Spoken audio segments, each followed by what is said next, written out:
오늘은 빌립보서 강의 23번째 바울의 사랑의 권면 두 번째 말씀 나누도록 하겠습니다. 지난주일 설 명절 보내고요. 말씀을 목회자 바울의 사랑의 권면 이런 제목으로 첫 번째 말씀을 나누었습니다. 감옥에 있는 바울은 빌립보 교회 성도들에게 편지의 말미에 굉장히 짧지만 중요한 메시지를 그들에게 전합니다. 그것은 목회자가 마지막으로 권면하는 말씀이었습니다. 자, 그 사랑의 권면 세 가지를 여러분들께 말씀드렸는데 성경 안에 담겨진 표현 그대로 제가 세 가지를 말씀드렸습니다. 기억나시나요? 한번 복습해 볼까요? 첫 번째, 주 안에 서라. 자, 두 번째는요, 주 안에서 같은 마음을 품으라. 세 번째는요, 동역자를 도우라. 여러분 이렇게 한 주간 살아가셨고 또 앞으로도 계속 이렇게 살아가시기를 축복합니다. 오늘은 지난주일 말씀과 이어서 바울의 사랑의 권면 두 번째 말씀을 살펴보도록 하겠습니다. 자, 지난주와 이어서 오늘도 본문에 나와 있는 말씀 그대로 명령 형태로 여러분에게 세 가지를 소개하며 바울이 그 성도들에게 무엇을 그토록 편지 말미에 권면하고 당부하고 명령하고 있는지 함께 살펴보도록 하겠습니다. 그리고 이 명령을 받은 그대로 우리 또한 이 말씀대로 한 주간 이렇게 순종하며 살아가는 저와 여러분 되시기를 축복합니다. 첫째로 주 안에서 항상 기뻐하라. 한번 따라해 볼까요? 주 안에서 항상 기뻐하라. 우리 4절 다 같이 다시 한번 읽겠습니다. 시작. 주 안에서 항상 기뻐하라. 내가 다시 말하노니 기뻐하라. 빌립보서는 기쁨의 책이라고 말했습니다. 바울 사도는 빌립보서 안에 이 기쁨, 기뻐하라, 기뻐하는 이런 말을 반복적으로 사용합니다.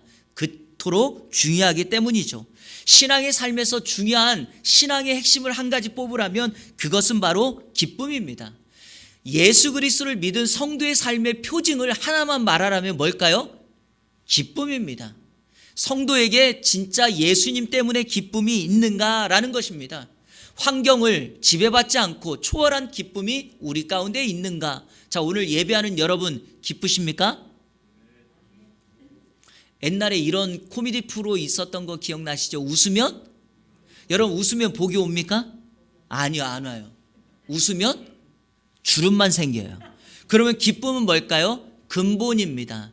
예수님으로 말미암은 근원적인 것이 바로 기쁨이고요. 그 기쁨 때문에 우리 얼굴에 미소가 띄이는 거고 웃음이 가득한 것입니다. 그런데 오늘 바울은 그 4절 말씀에 기쁨의 이유, 기쁨의 조건을 두 가지로 소개합니다. 먼저는 항상 기뻐할 것 이렇게 말합니다. 항상 기뻐할 것. 질문합니다. 사랑하는 여러분, 사람이 항상 기뻐할 수 있습니까? 우리는 기뻐할 수 있는 존재입니까? 항상?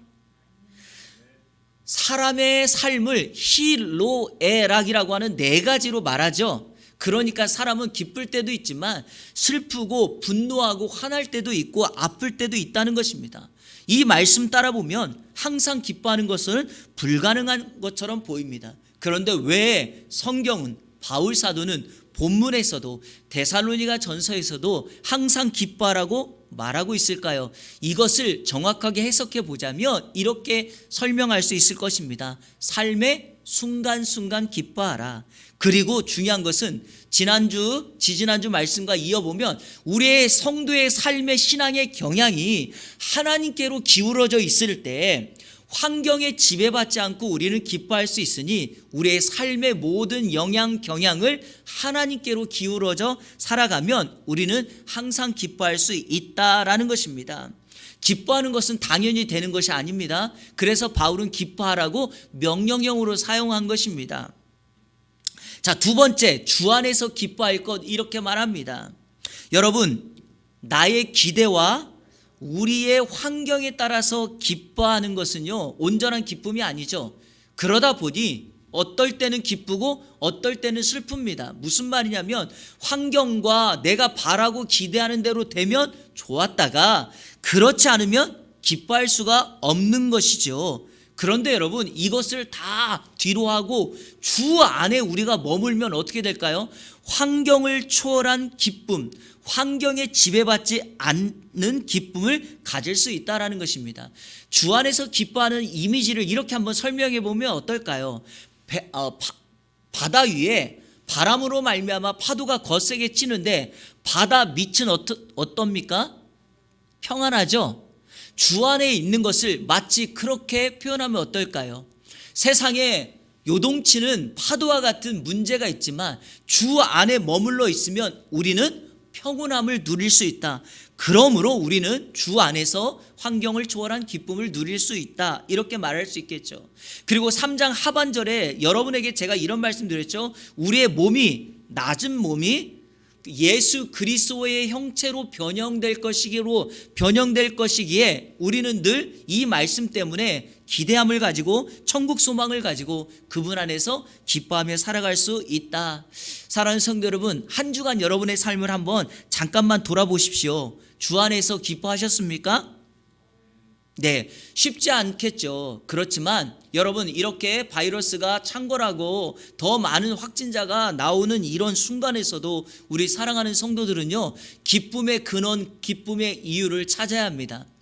쉽지 않은 일이지만 한 가지를 여러분에게 제시하고 제안하면서 이번 오는 한 주간도 여러분 기쁨의 근원을 찾으시길 바라는데, 그게 바로 하박국 선지자의 고백입니다. 자, 하박국 3장 17절과 18절 제가 읽어볼게요. 17절, 비록 무화과 나무가 무성하지 못하며 포도나무에 열매가 없으며 감람나무에 소출이 없으며 밭에 먹을 것이 없으며 우리의 양이 없으며 외양간에 소가 없을지라도. 자, 제가 지금 17절에서 말한 것을 딱 들으면 여러분 기뻐할 이유, 감사할 이유가 있습니까? 하나도 없죠. 그런데 하박국은 이렇게 말합니다. 18절, 나는 여호와로 말미암아 즐거워하며 나의 구원의 하나님으로 말미암아 기뻐하리로다.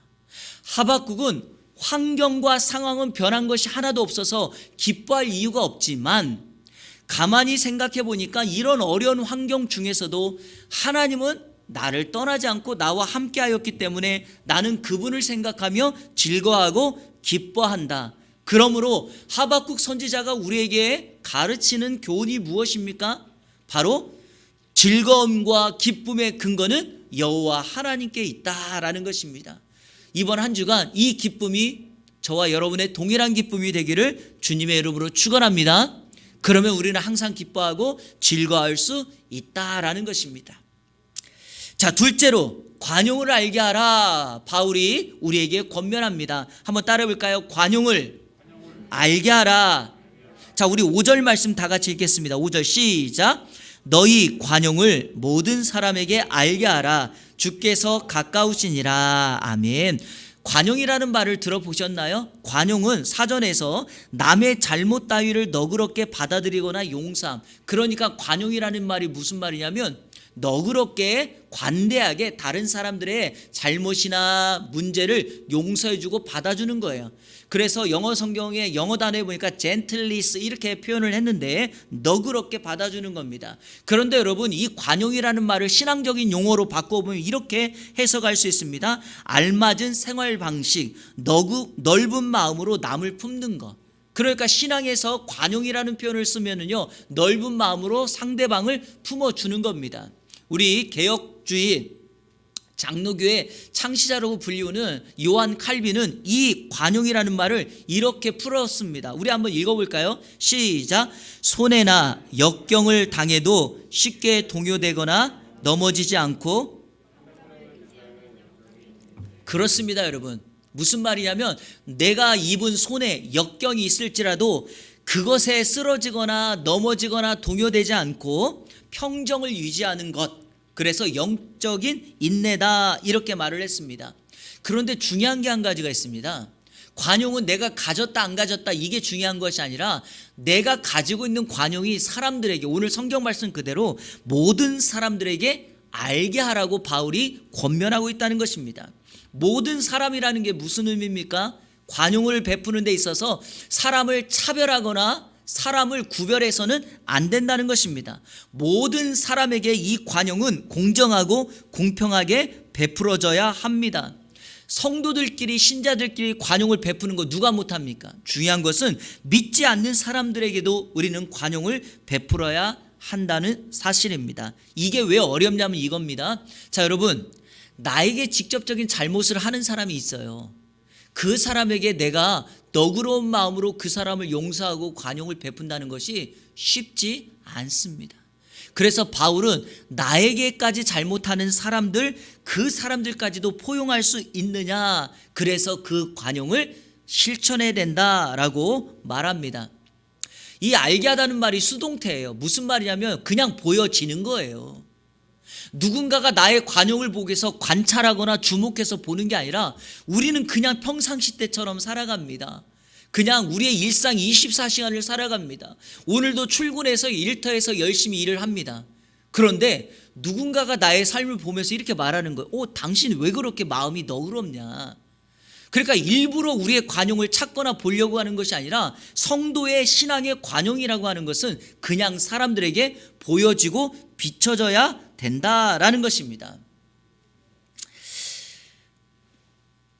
세상의 리더십에서 어떤 사람이 인정받는 리더냐라고 할 때 여러분, 리더십에서 가장 많이 강조되는 것 중에 하나가 이 관용이라는 거 아십니까? 그래서 인정받는 리더는 이렇게 말합니다. 자신에 대해서는 엄격하고 타인에 대해서는 관용을 베푼다. 이게 진짜 리더라는 거예요. 그러니까 이 사회가 아파하고 힘든 이유는 이와 같은 관용이 있는 리더를 만나기가 어렵기 때문이다라고 말합니다. 우리 대한민국은 정권이 바뀔 때마다 적폐청산이라는 것을 하겠다라고 말합니다. 적폐라는 것이 오랫동안 쌓여온 폐단이고 청산은 어떤 일이나 채무관계를 깨끗이 청산하는 거예요. 그러니까 여러분, 적폐청산 그러면 무슨 뜻입니까? 한번 보실래요? 자막 보시고 한번 우리 같이 읽어볼까요? 시작. 오랫동안 쌓여온 부정적인 현상이나 잘못된 요소들을 말끔하게 씻어내거나 제거해 살기 좋은 사회를 조성한다. 여러분, 정말 좋은 말이죠? 그러나 우리 한국의 정치인들은 정권만 바뀌면 이 적폐청산을 어떻게 사용합니까? 이전 정권을 심판하고 자신에게 잘못한 사람들을 복수하고 보복하는 일에 사용합니다. 그러니까 뭐가 없죠? 관용이 없는 겁니다. 관용이 빠진 적폐청산은 진정한 의미의 청산이 아니라는 것입니다. 사진 한번 보시겠습니까? 혹시 이 사람 누군지 아시나요? 넬슨 만델라 대통령입니다. 지금은 소천하셨죠. 남아프리카 공화국의 제8대 대통령이세요. 세계 최초의 흑인 대통령입니다. 인권운동과 세계평화운동에 기여한 공로를 인정받아 노벨 평화상을 수상한 사람이기도 합니다. 세계에서 가장 존경받는 인물 가운데 한 명입니다. 이 사람이 살고 있는 이 남아프리카라고 하는 나라는요, 영국과 네덜란드의 식민지, 결국에는 영국이 이겨서 영국의 식민지가 되었죠. 다른 아프리카, 여러분 아프리카 그러면 뭐가 생각나죠? 원시인들, 원주민들, 그래서 미개한 사람들이 생각나는데 이 남아프리카는 참 독특해요. 백인들이 많이 살고 있어요. 그래서 인구 반절 이상이 백인들입니다. 그러다 보니 백인들과 흑인들 사이에 이 인종차별과 인종 문제가 매우 심각합니다. 넬슨 만델라는 자신의 젊음을 이 인종차별 정책에 맞서서 백인들하고 열심히 싸웠습니다. 그러다가 감옥에 무려 27년 동안이나 갇혀서 옥고를 치르게 됩니다. 그리고 때가 되었을 때 이 사람이 감옥에서 석방되고 남아프리카 공화국의 제8대 대통령이 됩니다. 전 세계가 이 넬슨 만델라가 대통령이 되었을 때 자신을 이렇게 27년 동안이나 감옥살이하게 한 사람들을 어떻게 적폐청산을 할 것인가에 대한 귀치가 주목되었습니다. 전 세계가. 그런데 여러분, 어떤 일이 벌어진 줄 아십니까? 넬슨 만델라는 대통령이 된 이후에 진실과 화해위원회라는 걸 만들어서 백인과 흑인들이 서로 다투지 않고 인종을 차별하지 않고 서로가 하나 되며 화합할 수 있도록 그러한 나라를 만들었습니다. 여러분, 넬슨 만델라가 왜 자신에게 이렇게 잘못한 사람들이 있었음에도 불구하고 왜 이런 일을 했을까요? 그가 가지고 있는 신앙이 바로 기반이 된 것입니다. 바로 그 신앙의 기반 속에 있는 관용. 그래서 넬슨 만델라는 이 관용의 최고의 사람이 된 것입니다.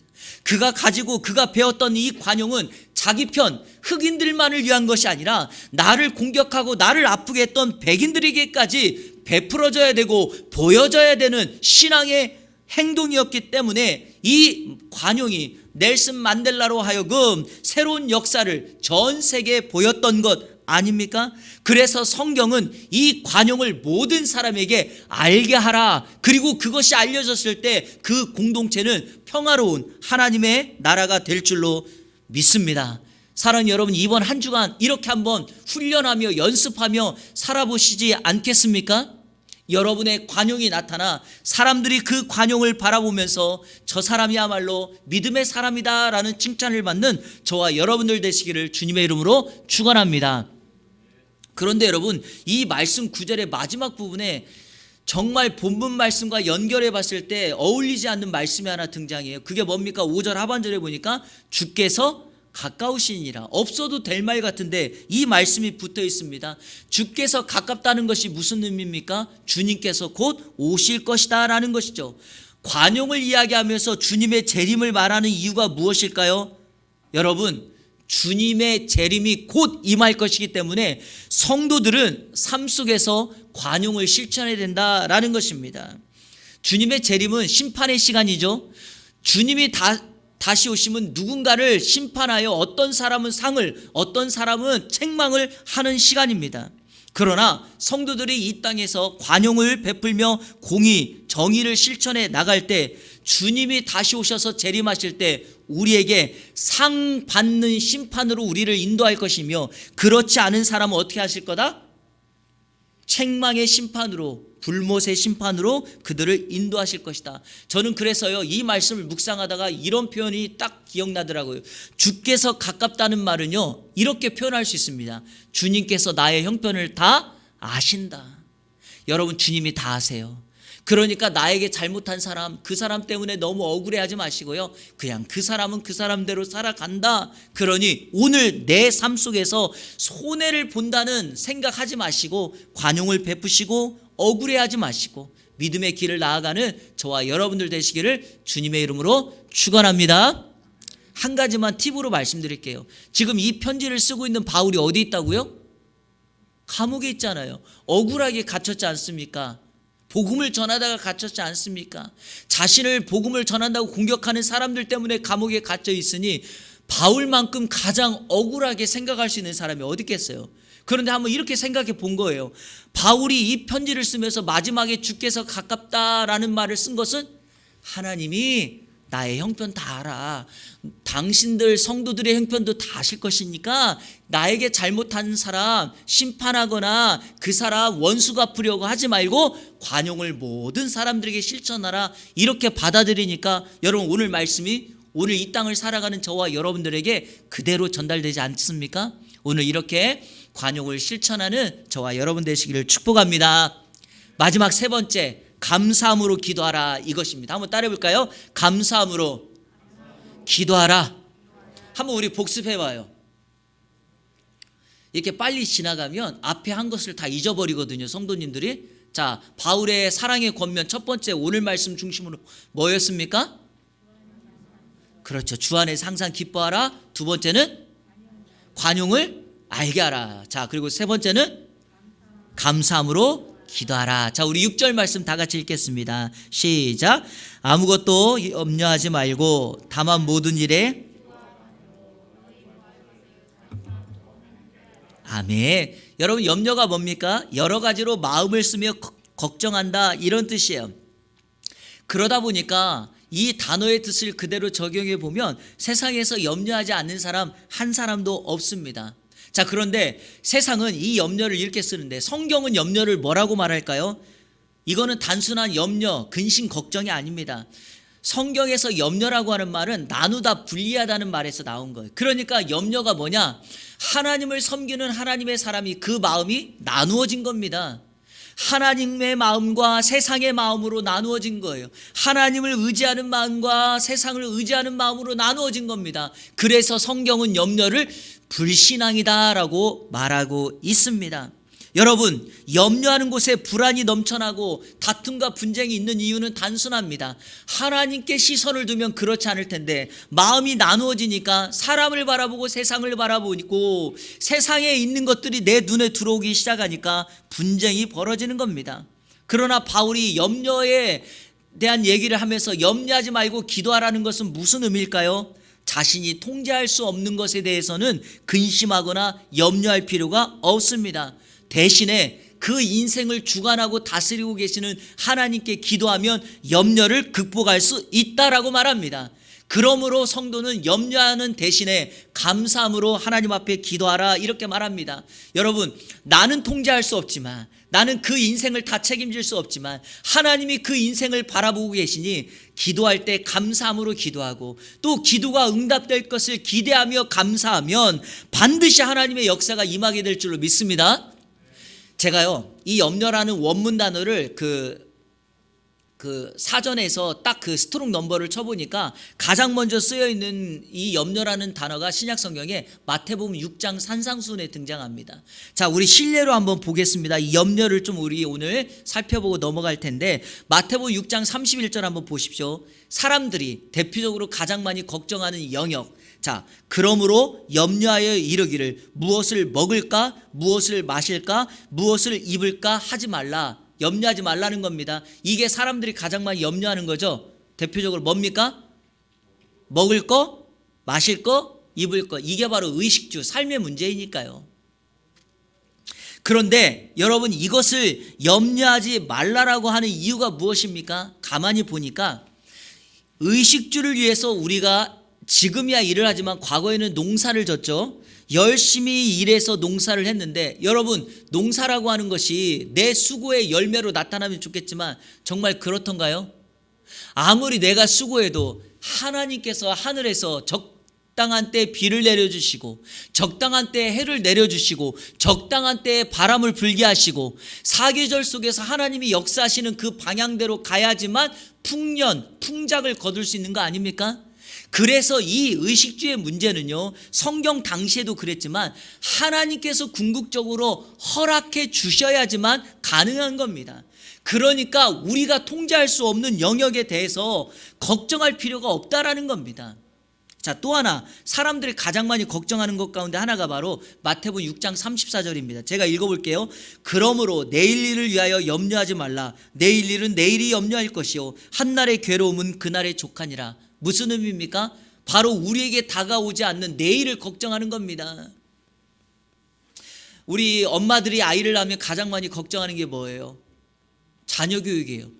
그래서 어떤 유아의 집을 가보면은요, 아이가 이제 막 태어나서 요람에 누워 있는데 부모님들이 벌써부터 거실에 책장을 만들어서 책을 다 사다 꽂아놔요.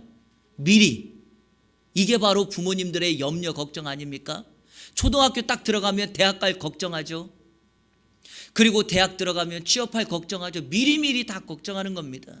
여러분, 내일은 우리에게 주어진 시간이 아닙니다. 그래서 성경도 내일 일은 내일이 염려하게 할 것이요 라고 말했죠. 그러면 우리가 해야 될 것은 무엇인가? 바로 오늘 지금 주어진 시간에 내가 무엇을 할 것인가 최선을 다하여 그 일을 해야 되지 않겠습니까? 여러분, 내일 걱정하면 오늘 성경 말씀 그대로 괴로움만 더할 뿐이다 라는 것이죠. 내일 우리에게 주어진 시간 아니니까 그거 염려하지 마시고 오늘 우리에게 주어진 시간에 무엇을 하면 될까요? 필요한 것이 있다면 감사함으로 기도하라.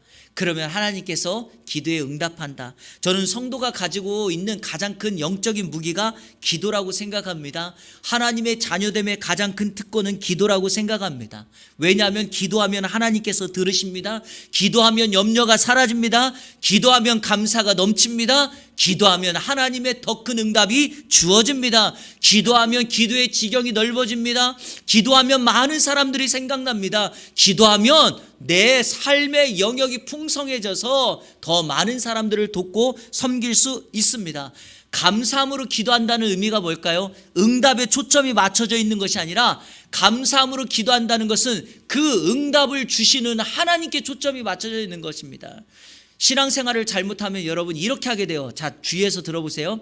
기도할 때 하나님이 주신 이 것들에 대해서, 부산물에 대해서만 관심을 갖게 되는데 그렇지 않아요. 신앙의 진정한 깊이, 기도 응답의 축복은 뭐냐?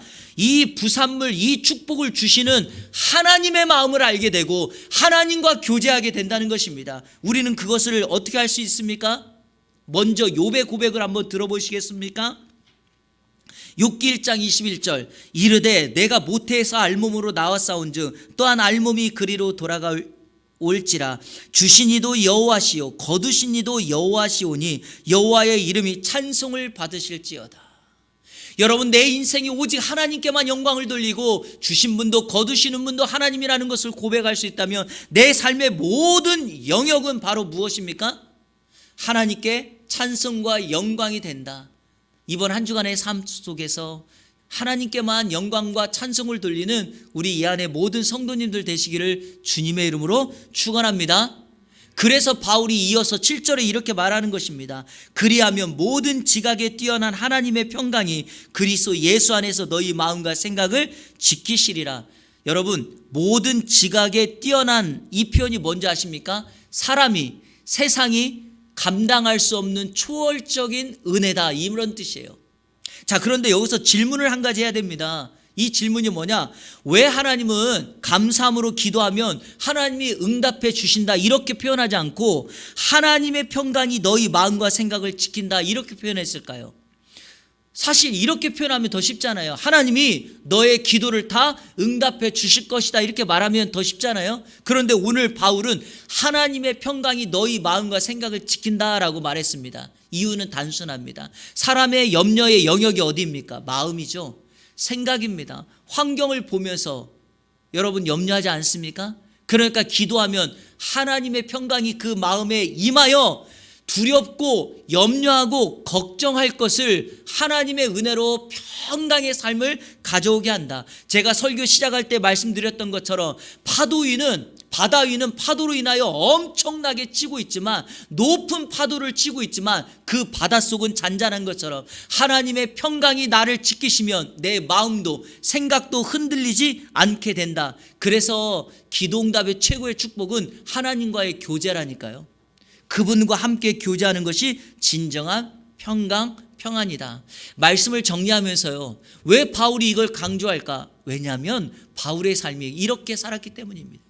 그는 자신이 주님께 사명자로 부름받고 난 이후에 평생을 고난과 환난이 그를 항상 따라다녔지만 하나님의 평강을 한 번도 포기한 적이 없었고 하나님의 평강 속에서 살았습니다. 제가 오늘 마지막 결론을 한 가지 바울의 스토리를 여러분에게 설명하면서 설교를 마치려고 합니다. 바울의 평강이 어떤 사람들 속에서도 고난 속에서도 빛이 날 수 있었던 것은 바로 그것 때문에 누군가를 살려내고 그 공동체를 살리는 기적을 만들었기 때문입니다. 사도행전 27장에 바울은 그의 마지막 사명의 결론으로 그가 로마에 가게 됩니다. 배를 타고 가게 되는데 죄수의 신분으로 가게 됩니다.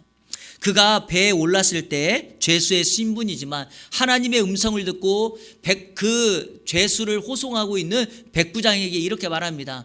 조금 있다 가자. 이번 항해는 큰 위험이 있으니까 조금 있다 가자라고 말을 했지만 이 백부장은 바울의 말을 듣지 않고 선장과 선주의 말을 듣습니다. 그 이유는 단순하죠. 바울은 죄수였고 선장과 선주가 누굽니까? 백길에 대해서, 시간에 대해서, 파도에 대해서 너무나 잘 알고 있었던 전문가라고 불리우는 사람들입니다. 그러니까 전문가의 말을 듣고 항해를 떠난 것입니다.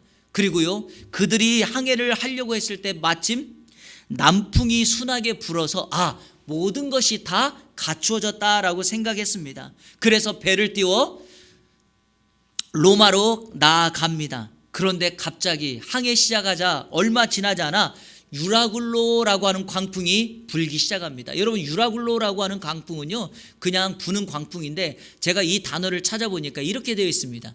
사나운 바람, 이렇게 되어 있습니다. 그 뜻이. 그러니까 사나운 바람이 갑작스럽게 불어 닥칩니다. 그런데 선장과 선주들도 경험하지 못했던 것이 유라굴로예요. 자연에 따라서 시간에 따라서 부는 거라면 선주나 선원들은 다 알고 있을 거예요. 이맘때쯤 3월 달에 5월 달에 이맘때쯤은 이런 바람이 분다라고 말하겠지만 지금 불었던 유라굴로 광풍은 인간이 생각할 수 없었던, 왜? 하나님이 보낸 광풍이기 때문이죠. 그래서 유라굴로 광풍이 붑니다. 사람들이 죽을 것 같으니 배에 타고 있던 선원들이 배가 가라앉는 것을 막기 위하여 배 위에 있는 짐을 바다에 버리기 시작합니다. 그 다음 날에는요, 더 어려움이 다가오자 배에 무거운 이 짐들, 기구, 장비 이것마저 바다에 다 내 던져버립니다. 그래도 바람이 멈추지 않자 성경은 이렇게 말합니다. 구원의 여망이 사라졌다. 무슨 뜻일까요? 살아남을 희망이 없다. 한마디로 이제 우리는 다 여기서 죽을 것이다. 사랑하는 성도 여러분, 이게 바로 우리가 살고 있는 시대의 그림입니다. 세상은 이것 때문에 죽겠다, 저것 때문에 죽겠다. 건강하지 못해서, 내 집이 없어서, 취업이 안 돼서, 돈이 없어서, 실망해서, 내 마음에 들지 않아서 이런 식으로 말합니다. 여망이 없습니다. 그때 여러분, 평안의 사람, 하나님의 사람이 등장해야 됩니다. 오늘 이 시대에 필요한 것은 바로 하나님의 평안의 사람입니다. 자, 바울이 어떻게 했을까요? 배 위에 있는 사람들에게 자신이 누리고 있는 평안을 증거합니다. 먼저 이렇게 말합니다. 왜 내 말 듣지 않고 출항했느냐? 내 말 들었으면 이런 어려움 경험하지 않았을 것이냐? 여러분, 여기까지만 말하면 믿음의 사람 아닙니다. 혼내는 거 아니에요. 그런데 바울은 다음을 말합니다. 그런데 이제 걱정할 필요가 없다. 배만 파손될 것이고 사람들은 한 사람도 죽지 않을 것이다. 바울이 이렇게 사람들에게 말하는 이유가 무엇입니까? 근거가 무엇입니까? 바울이 공수표를 날리는 겁니까? 그렇지 않습니다. 사도행전 27장 23절 이하 25절까지 성경을 통해서 한번 살펴보겠습니다. 23절 다 같이 읽겠습니다. 시작. 내가 속한 바 곧 내가 섬기는 하나님의 사자가 어젯밤에 내 곁에 서서 말하되, 어젯밤에 내가 꿈꿨는데 하나님의 사자가 나타나서 말했어. 여기까지는 그냥 그래요. 자, 24절 시작. 바울아, 두려워하지 말라. 내가 가이사 앞에 서야 하겠고 또 하나님께서 너와 함께 항해하는 자를 다 내게 주셨다 하였으니 25절 그러므로 여러분이여 안심하라. 나는 내게 말하신 그대로 되리라고 하나님을 믿노라. 여러분, 여기 여러분이여 안심하라 이 말을 오늘 표현대로 바꾸자면 뭘까요? 평안하라 이겁니다. 배 위에 있지만, 죽음의 위기에 있지만 여러분이여 평안하십시오 이렇게 말합니다. 이유가 뭡니까? 자, 바울은 세 가지 말합니다. 내가 하나님의 사명자인데 가이사 앞에, 로마 황제 앞에 서야 한다. 바울의 사명이 남았기 때문입니다. 바울이 지금 이 배를 타고 죄수의 신분이지만 로마로 가는 이유는 무엇입니까? 가이사 앞에 가서 내가 믿고 있는 예수 그리스도의 복음을 증거해야 되기 때문에 이 사명이 나에게 남겨져 있기 때문이죠. 사랑하는 성도 여러분, 기억하십시오. 여러분의 사명 남아있다면 하나님께서 여러분 데리고 가지 않습니다. 여러분의 사명이 남아있다면 하나님께서 여러분을 그 자리에 두실 것입니다. 그리고 그 사명 감당하라고 여러분에게 더 큰 은혜를 부어주실 줄로 믿습니다.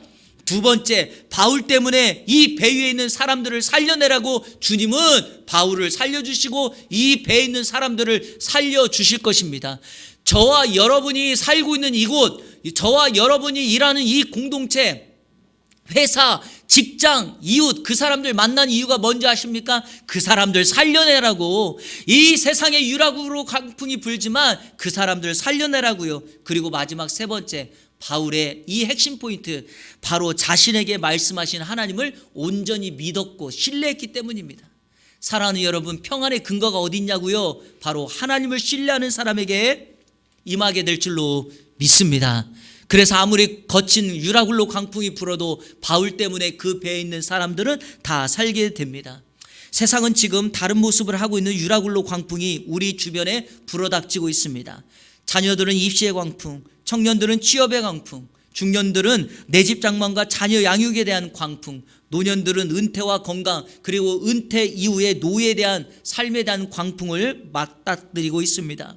그리고 또 누군가는 이런 연령대와 상관없이 건강의 아픔, 광풍, 사업 실패의 광풍, 사별과 이별의 광풍을 맞이하고 있습니다.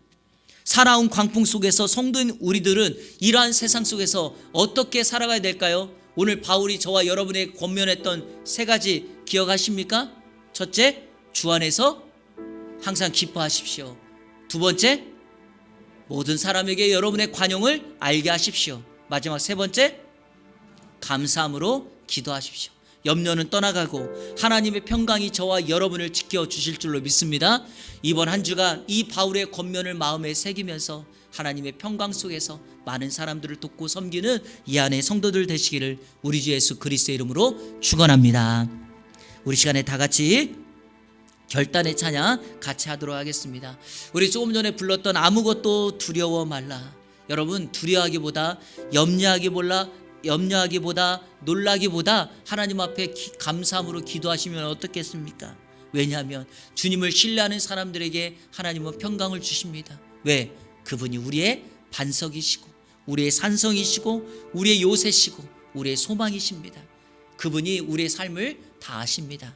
그러게 이 말씀 붙들고 그리고 오늘 이 찬양 고백하면서 한 주간 승리의 삶을 살아가는 여러분 되기를 축복합니다. 함께 고백하며 찬양합니다.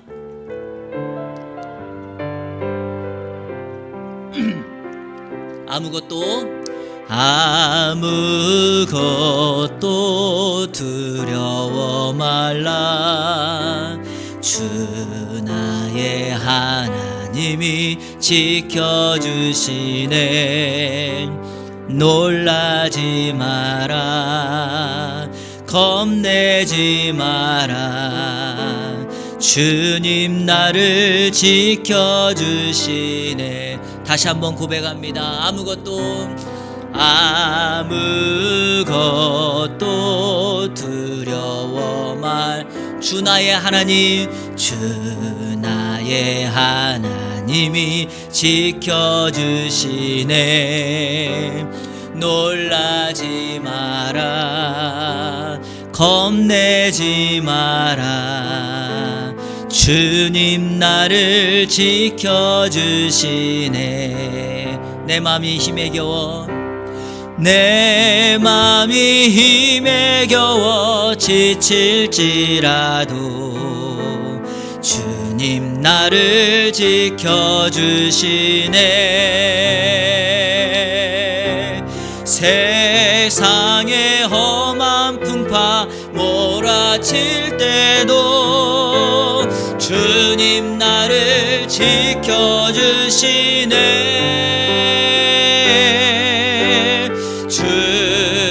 주님은 나의 산성, 주님은 나의 요새, 주님은 나의 소망, 나의 힘이 되신 여호와. 우리 처음부터 다시 한번 고백합니다. 아무것도 두려워 말라. 여러분 꼭 기억하십시오. 주 나의 하나님이 지켜주시네. 놀라지 마라. 겁내지 마라. 주님 나를 지켜주시네. 내 맘이 힘에 겨워 지칠지라도, 내 맘이 힘에 겨워 지칠지라 주님 나를 지켜주시네. 주님 나를 지켜주시네. 세상의 험한 풍파 몰아칠 때도, 세상의 험한 풍파 몰아칠 때 주님 나를 지켜주시네. 주님 나를 지켜주시네. 우리 시간에 고백합니다. 주님은 나의 산성, 주님은 나의 요새, 주님은 나의 나의 힘이 되신, 나의 힘이 되신 여호와. 우리 마지막으로 주님은 나의 산성, 주님은 나의 산성, 주님은 나의 요새, 주님은 나의 소망, 나의 힘이 되신